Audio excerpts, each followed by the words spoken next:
You haven't really experienced Honduras until you've ridden its buses. Not the sterile tourist shuttles, but the real ones. Those repurposed American school buses, still wearing their unmistakable yellow coats, now packed with more life and character than any vehicle has a right to contain. They call them chicken buses, though I've yet to see actual poultry on board. What you will find is humanity in all its sweaty, complicated glory. Vendors hawking everything from sliced mangoes to knockoff pharmaceuticals. Music blasting at volumes that would violate noise ordinances in most countries. And a driver who treats mountain switchbacks like qualifying laps at Monaco. This is how you get to Comayagua, the former colonial capital that history seems to have mercifully forgotten. While tourists flock to Copan's ruins or Roatan's beaches, Comayagua sits there in magnificent obscurity. In Comayagua, you're not experiencing some packaged version of Honduras. You're just in Honduras, the real one, the unvarnished truth. That's the thing about travel that nobody tells you. The most memorable places are rarely those in the brochures. They're the places you discover by accident or local recommendation. The places without TripAdvisor sticker in their windows. The places that offer no curated experience. Just unfiltered reality with all its glorious imperfections. It is time to say goodbye to Lake Yohoa, and honestly has been one of the most beautiful places I've seen in my life, with some of the friendliest people I've met in my life as well. So come to Honduras and come here. The only thing I didn't like about Lake Yohoa is the amount of mosquitoes and the ferocity of them. Honestly, it's been crazy. I think I have about 15 to 20 bites in my left leg and about 20 to 25 on my right one.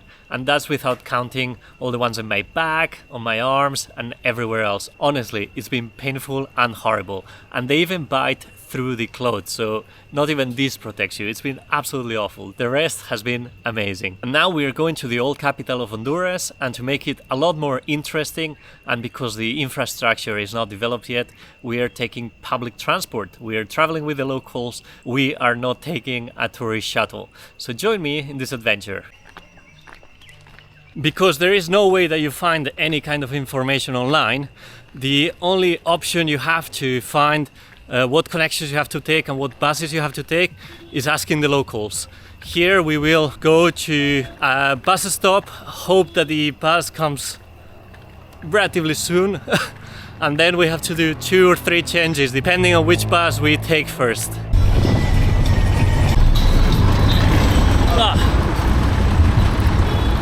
The public buses are these sort of old refurbished American school buses. So if you come from the USA, you probably went to school in one of these. Just so you have an idea what I'm talking about when talking about mosquito bites. 1, 2, 3, 4, 5, 6, 7, 8, 9, 10, 11, 12, 13, 14, 16, 15. And that's just in one part of one leg. Imagine the other one is the same and the other side is the same.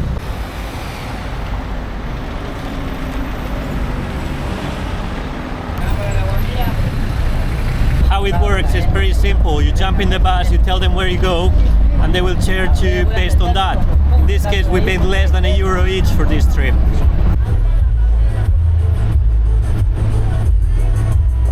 The bass in this thing is incredible. Gracias. So I have to say I'm rather pleasantly surprised by this system. It's very economical, it's relatively fast, well organized, and if you ask around, you'll find the information, so it's not that bad. And the seats are relatively comfortable as well in the majority of buses, so it's not a problem to move around. There's no tourist shuttles and stuff, but local transport is good.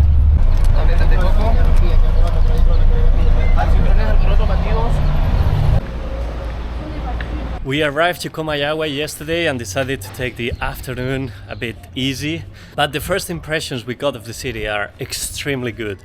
So today we want to explore it more in depth and I want to show it to you. But first, let me show you the lunch we had yesterday. It was traditional Honduran food, very, very cheap and very, very tasty. I decided to go for the national dish here in Honduras, which is the baleada. It's so like a crepe filled with the bean paste and eggs and avocado and cheese.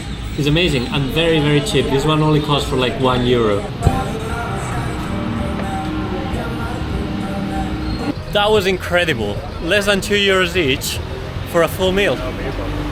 I'm loving this country every day more.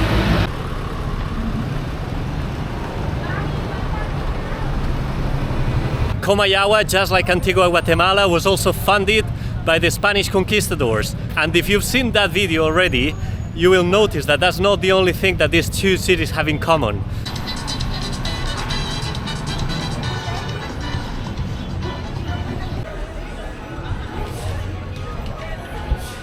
There's this lovely plaza inside a building, and what can you find besides a fountain and some plants and some columns? Of course, a car parked inside.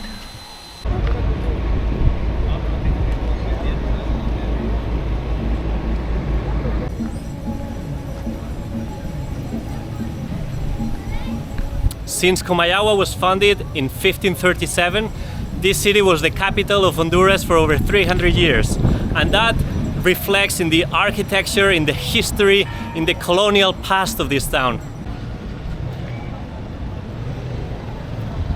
Of course, the city is structured around the main square, which is this one, and all the city spreads from it. So here in the main square you can find the official buildings and you can find the cathedral. The main power of the city is in this square.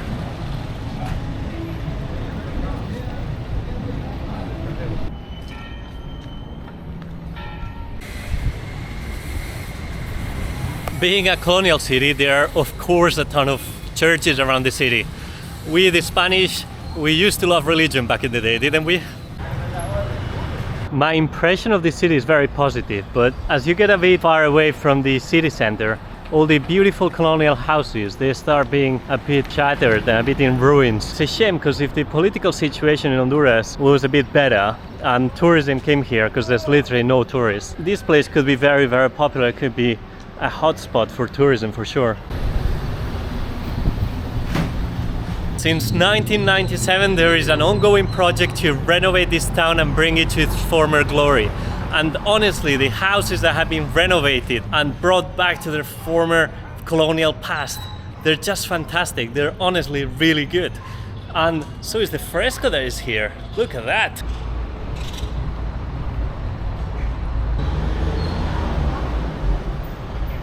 We spent about 20 minutes taking pictures and looking at this side of the fresco, but actually, if you turn the corner, it's even bigger here and better.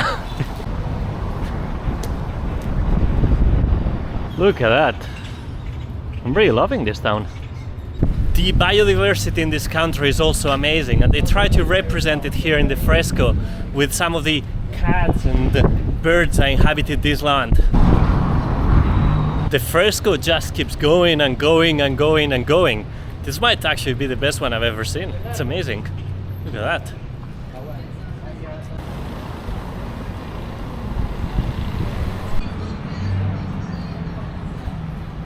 You can feel like in some parts of the city they have made an effort to make it more tourist friendly and attract people. It hasn't worked yet, unfortunately, but it's incredible to think that Antigua Guatemala is so busy, so packed with tourists, and here literally nobody. It's a shame for the country, but it's great for the visitors because you manage to see it on your own basically. It's fantastic. In terms of cable management, this town could be a little bit better than this. I'm pretty sure about that. Look at that.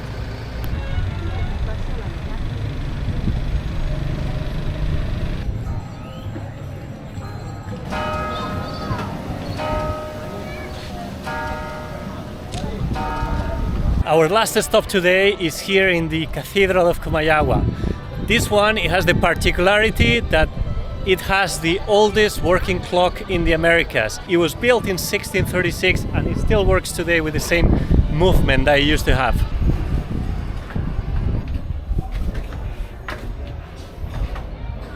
This one is the mechanism of the oldest clock in the Americas. It's quite crazy because everything is open, there's no windows, the air comes in, the pigeons can come in, and still is working almost 400 years later. I am not an expert, but I would say this bell needs repairing.